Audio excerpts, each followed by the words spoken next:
what I've done here in order to move things along in this video. I've used some header paint, which is kind of a silica-based ceramic paint. It's good to fairly high temperatures, so what I've done is I've sprayed the base here there was some corrosion.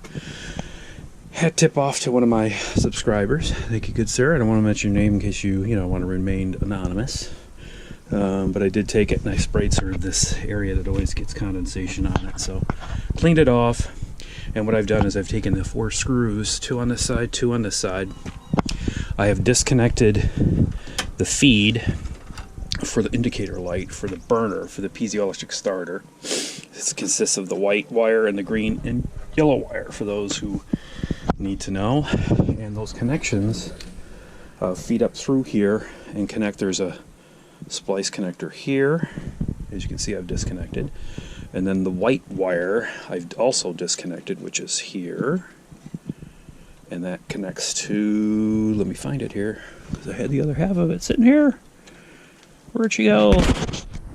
Here it is, right here. So it's this little splice connector here, it goes off behind here. So I've disconnected those. I've also disconnected, as you can see here, the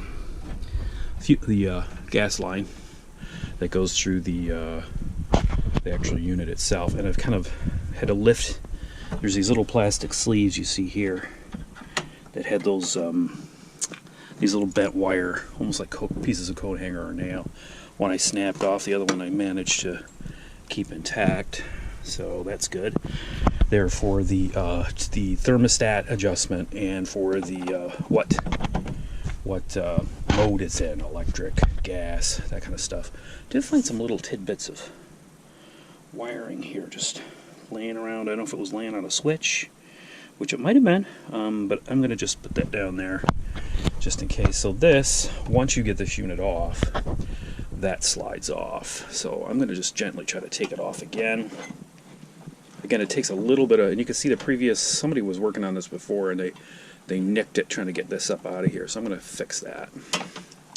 I may actually shorten this up and redo the terminals. So the only thing other thing you got to watch out for is the thermostat wire. You can see there's a bunch of silicone goop here, and the actual thermostat wire. So you want to give yourself enough slack with that, and you don't want to break it. Trust me, because you don't want to have to go through this again. So we're going to go here, and you can see it's lifting off slowly.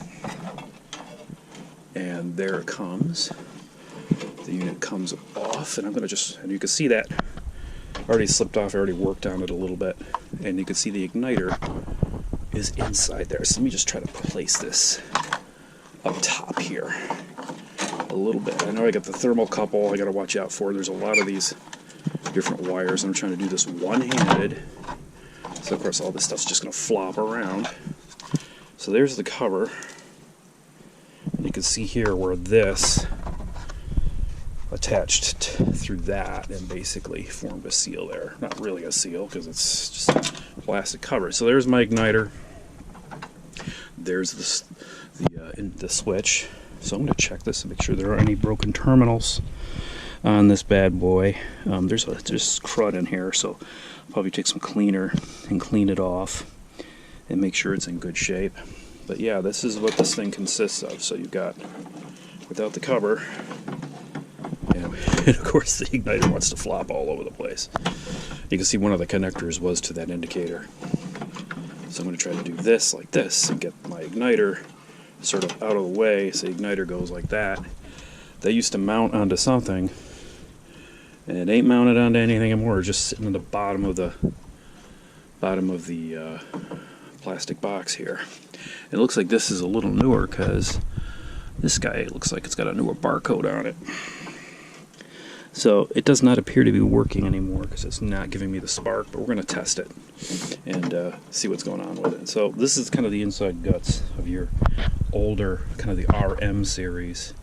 You got power coming in. You can see here there's a green lead, there's your ground, and the black there. The fridge is upright again, and I've got all the bits put back in and ready to go. The only thing I don't have obviously is the gas line hooked up. Got some electrical tape stuff I need to do to tie things together.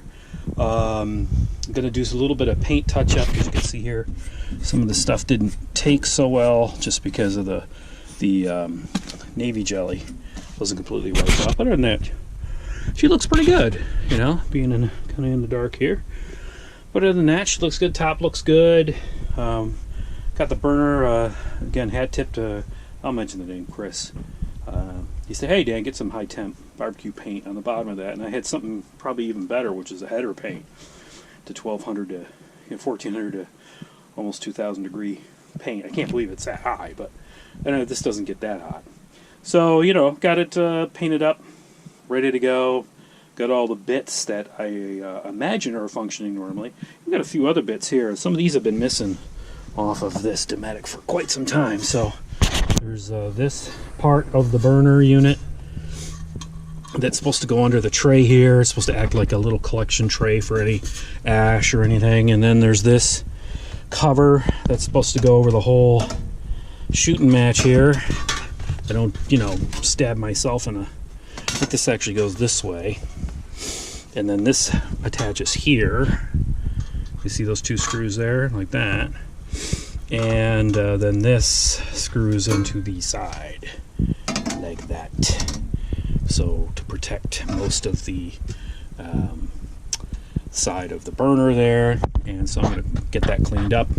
Also, what saved me quite a bit trying to figure out how to readjust those knob rods, as I'll call them, is the phone, right? Switch it to camera, have it facing you, stick it under the thing with enough of a gap, and I can see right where the knob was. There's only a couple of positions it could possibly be in, but of course Murphy's Law dictates it'll be the wrong one.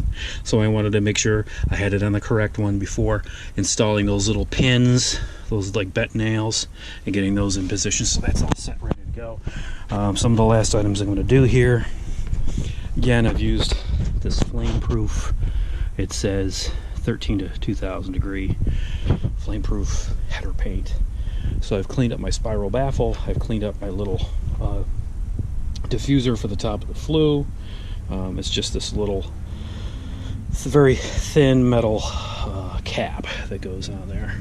It goes by a little friction fit there with these two little tabs, and then it's got a little spacer thing there, and the top of the hook actually goes in through that little space there and allows it to have the spiral baffle hang in the proper position. So that's what I'm going to do next. Alright, I got the this reasonably cleaned out in here. This is the space under the fridge, and there's the wiring I goofed up when I went to plug the little you know, night lights in and blew the breaker. So I've unplugged this converter. You can see the plugs on the floor there. There's some other things I got to undo, like there's a diode here. I'm not 100% sure if I want to mess with that. I think I'm just going to leave that for now. I'm going to look that up later and see if that's something that's necessary for the operation of the unit. So I'm going to take this thing out. Probably the first thing I should do is find a straight screwdriver for that. Because, yeah, that's going to work out real well. Here we go. Oh, look at that magic. Never ceases. And I have to put the Dometic kind of over in the parking lane here in the cul-de-sac. Keep it out of the way. And so I'm going to take this ground wire off, such as it is, because it sure looks like a ground wire. Pull it out. It's a pretty good gauge one. Yeah, it's a little well worn and patinaed. I'm going to keep that. I'm going to start getting these screws. There should be 4 screws here. And I got to disconnect on the other side here. It's a little dark to see it, but because of course, you know, this thing is not really the way it's installed. It's not fun to see what's going on over there. But I'm going to hopefully get these screws out right here with my magic little... Oh, come on. Hopefully it's not so rotted it's not going to...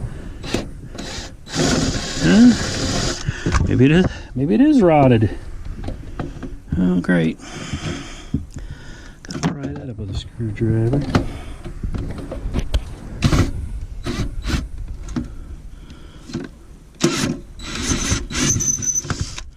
Yeah, they all look to be a little rotted.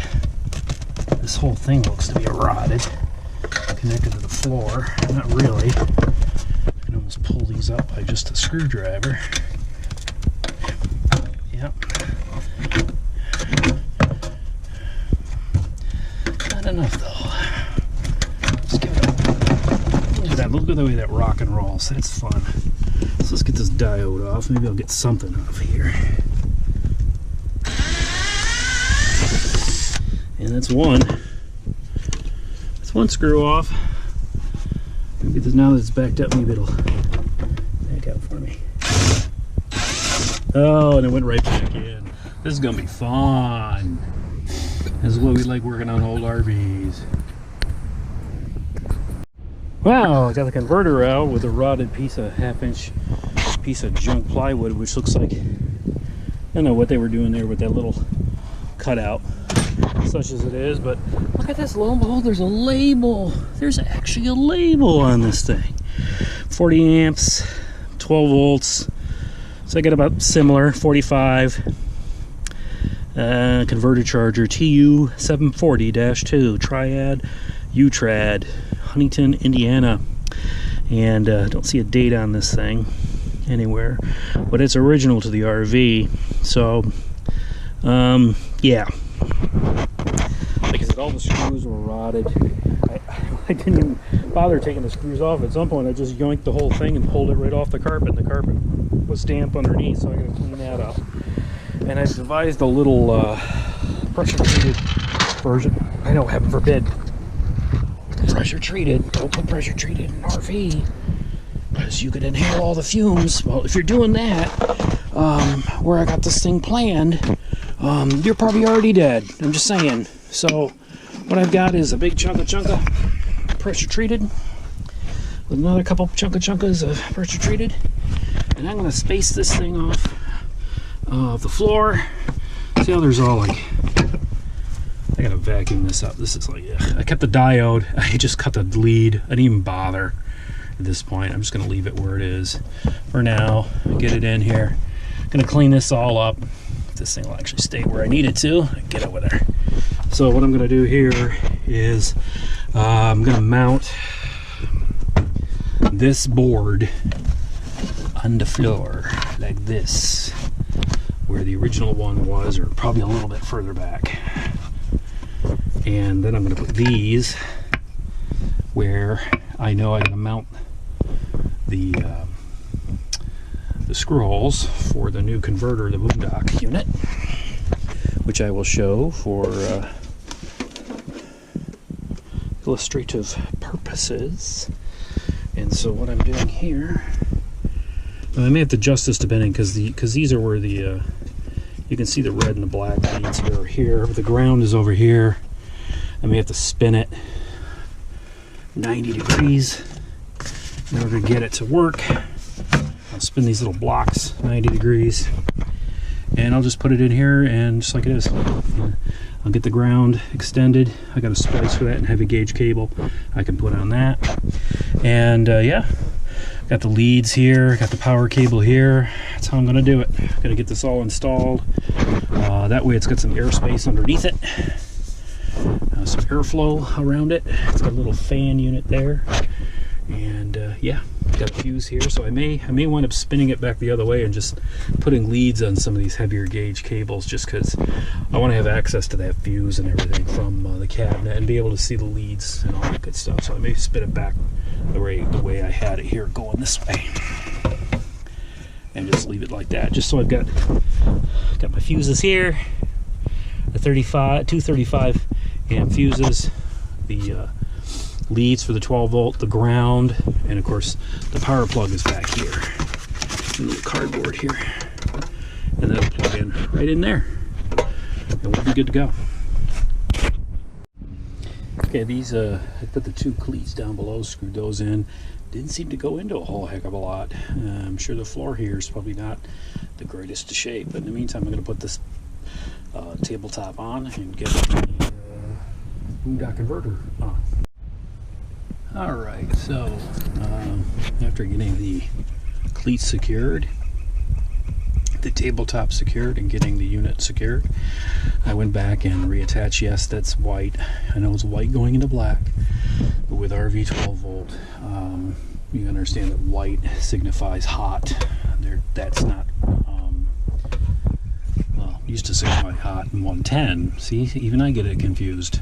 It signifies the ground, believe it or not, for the power, 12 volt power. So that goes into the ground. This red goes into the diode here, and then that black is the hot for the 12 volt, if you can see it here. I'll do that there. So I haven't hooked up some of the other stuff yet. I've not hooked it in to the 110 shore power. One thing I did screw up, I could have just left this lead. It was hooked up to this. I could have just cut the lead off of the converter. That's where I got these cables from. Was from the original converter. I just left 3 inches off the end of the old converter. I could have just done the same thing and just wired it back up the ground wire. Got a similar gauge copper, solid copper, coming down to my splice, back to the original ground. And then now I can take this and I can actually plug this sucker in, which would be nice. There. So that's ready to go. So at least one piece of the puzzle. I'm debating getting a fresh piece of plywood for this, because the piece of plywood that's over there, I found it's a little termite eaten, and I'm really not a fan of putting termite eaten wood back into a rig like this. So I'm going to probably get another piece of plywood for the hardware store or the lumber yard, and cut it so it's nice and snug in here. Still got to do the wall. As with everything, it seems like these projects blossom, but at least I got the new converter in, which is cool. That's ready to go. This is all ready to go except for my cover. Gotten the new burner in place, and you can't see it, but I got the new igniter in there, ready to go. Got everything painted, cleaned and painted, which is cool. That will certainly help with cooling.